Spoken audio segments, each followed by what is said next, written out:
kulkas satu pintu smart inverter tidak dingin.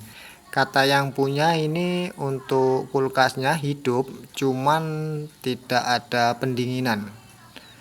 Coba kita cek-cek untuk perusahaannya apa sebetulnya untuk kulkas smart inverter satu pintu LG ini. Oke Lur, setelah kita cek-cek ini untuk penyakitnya, untuk kendalanya sudah ketemu. Dia kena coblos bagian evaporator ini. Ini sudah diberi lem setan. Bagaimana untuk penanganannya? Yuk langsung kita eksekusi.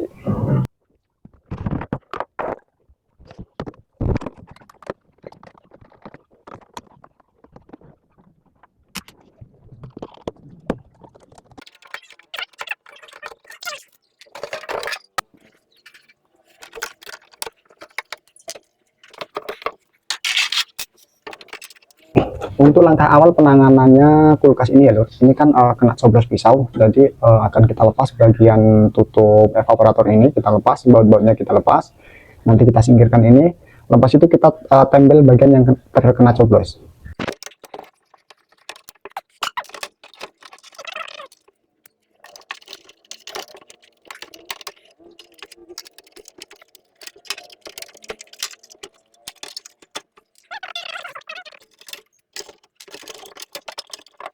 Setelah kita lepas untuk bagian tutup evaporator, ini kita lepas untuk bagian termostat.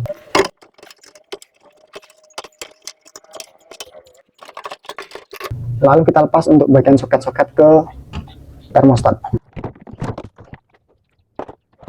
Oke, terlihat ya untuk menampakkan evaporator yang terkena coblos ini untuk bagian lem. Ini yang putih-putih ini lem ya. Nanti kita akan bakar, kita buang untuk lemnya ini, langsung kita tempel menggunakan alu platinum.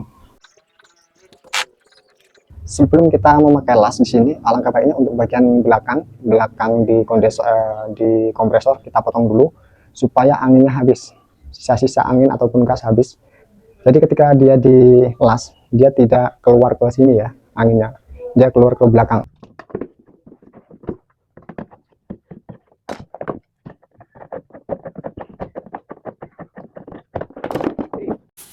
Oke, untuk sebelum kita tempel, kita bersihkan dulu kotor-kotoran yang melekat di evaporator.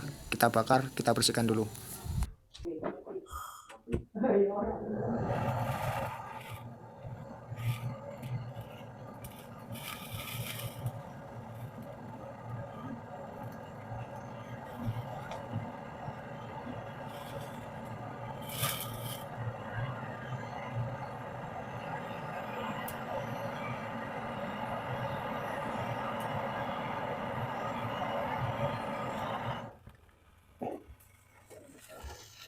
Jadi ini kita bakar dulu sebelum pengelasan, tujuannya untuk menghilangkan lem-lem yang sudah terpakai di sini ya, dan untuk membersihkan cat-cat asli dari evaporator. Karena kalau untuk kotoran ini tidak dibersihkan, nanti untuk penambalan tidak lengket ya.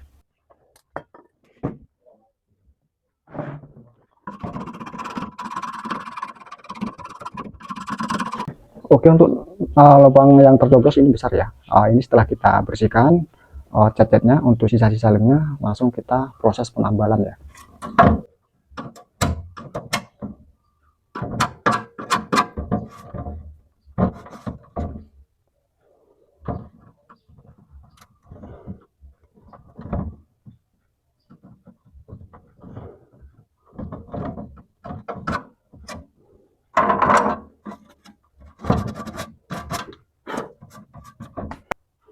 Untuk kawat lasnya kita menggunakan alu platinum. Setelah itu langsung kita panaskan untuk bagian yang akan kita tambal.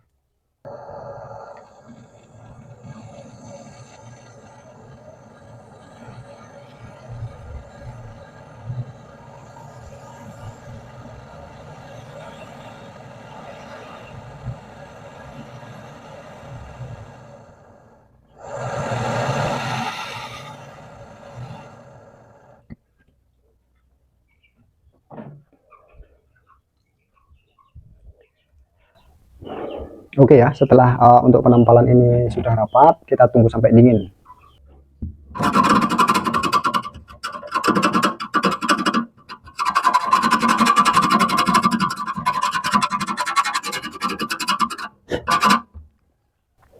Dengan cara ini untuk penampalan evaporator yang bocor ini sangat bagus ya, sangat permanen, dan insya Allah untuk penampalannya aman, tidak akan pernah bocor lagi lewat sini. Dan ini akan kita spill untuk hasilnya ya. Nih. Oke.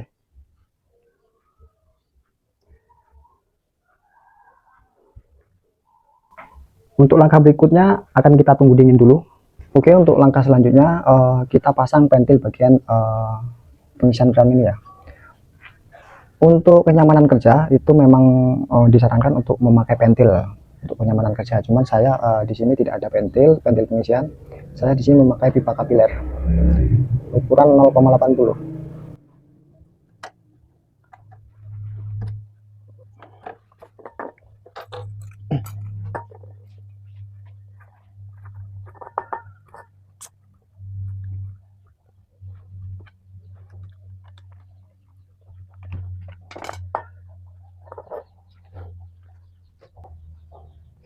Untuk pakan las kita di sini menggunakan perak ya.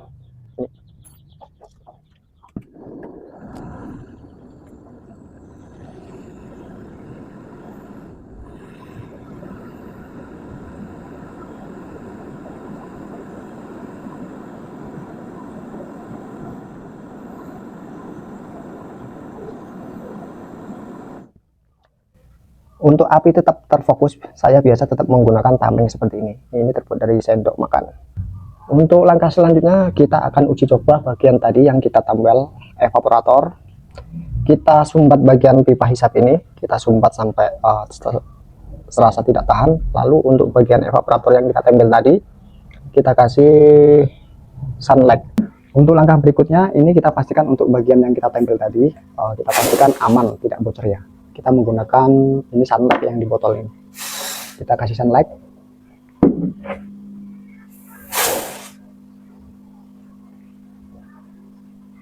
Ame tuh tahan yang suwi wo.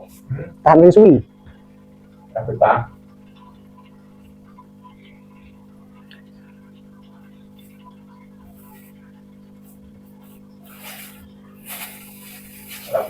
Ya. Oke, aman ya lur. Untuk tambalan kita sudah saya pastikan untuk tambalannya aman. Kita ke langkah berikutnya. Oke, setelah kita pastikan untuk tambalan kita di evaporator depan sudah yakin aman, lalu kita bersihkan bagian oli bagian evaporator dengan cara kita sumbat untuk pipa hisapnya. Kita tekan sampai serasa tidak kuat, langsung kita lepas.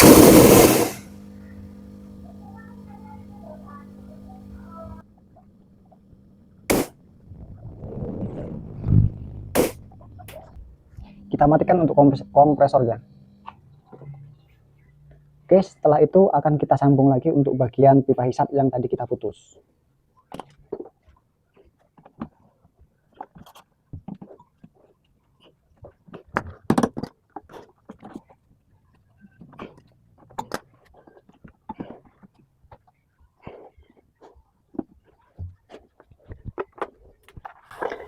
Kita pasang selang manifold ini untuk pengisian freon dan untuk memvakum.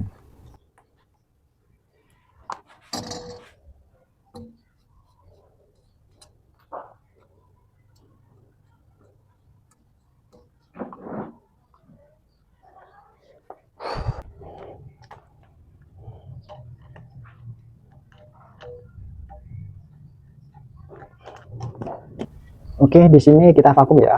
Di sini saya memakai mesin vakum AC. Di sini juga bisa untuk memvakum kulkas agar untuk hasil lebih maksimal dan kerja kita lebih cepat.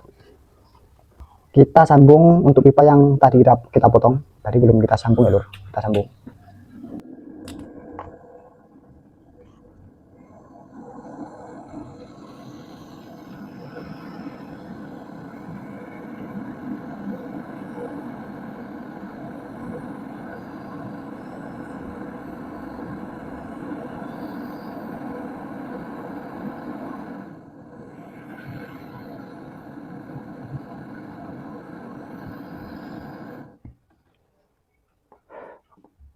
Setelah itu kita pasang kembali untuk bagian evaporator, bagian bodi.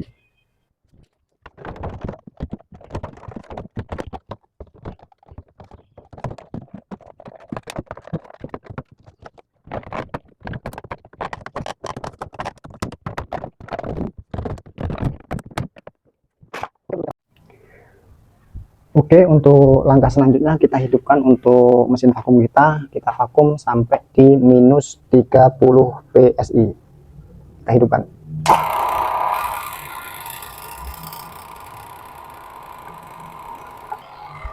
Oke, untuk manifold sudah menunjukkan di minus 30, kita matikan untuk vakumnya. Kita matikan vakum. Kita akan coba masukkan metil ya. Kita masukkan metil.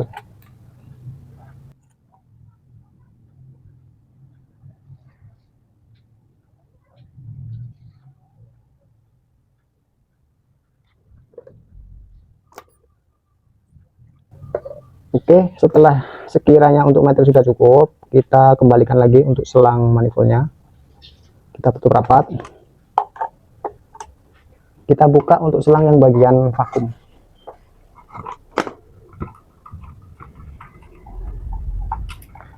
Kita ganti dengan freon. Di sini untuk jenis kulkas ini memakai freon R600. Kita buka untuk keran.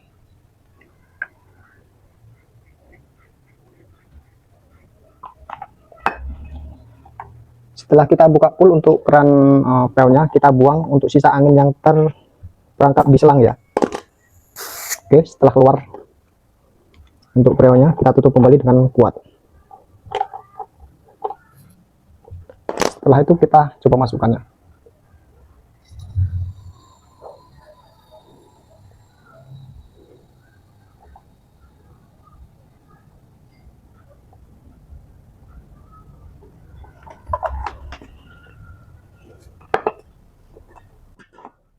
Oke, setelah masuk untuk freonnya, kita coba hidupkan untuk kompresornya ya. Oke, di sini untuk pengisian freon sudah selesai. Untuk manifold menunjukkan angka maksimal untuk kulkas LG inverter ini. Saatnya kita coba segel ya. Kita coba segel agar tidak bocor. Terima kasih yang sudah menonton. Sampai di sini saya ucapkan terima kasih dan jangan lupa subscribe. Saya akhiri, wabillahi taufiq wal hidayah. Wassalamualaikum warahmatullahi wabarakatuh.